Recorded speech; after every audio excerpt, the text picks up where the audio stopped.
Hi, it's me again with Corel Tips and Tricks, and this is part 3 of this series.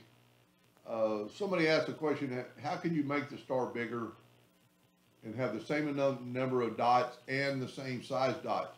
So I'm going to just show you, there's a macro by our friend Eskimo called Adjust Object Remain Position.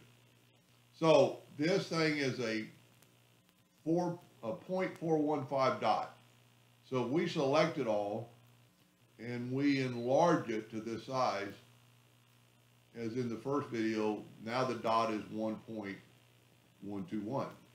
So inside of Corel or Eskimo's macro, so if you remember 0.415, if we will take this, and they need to be ungrouped, and select them all and type in 0.145 on the width, 0.1415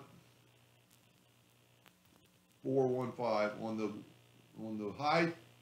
We're going to width and height to size and pick the center so it'll stay in the center. And now it looks really funny. Well, take it back. I'm going to save that dot. So we're going to look at this dot. This was the original size. We're going to select all the dots. We've got everything typed in. And now it's got the same amount of dots and the same size dots. I will put a link to this macro at the bottom of the video. It can do a lot. I've got several videos on it, as well does Eskimo. Anyway, I hope that answered this question. Thank you for watching.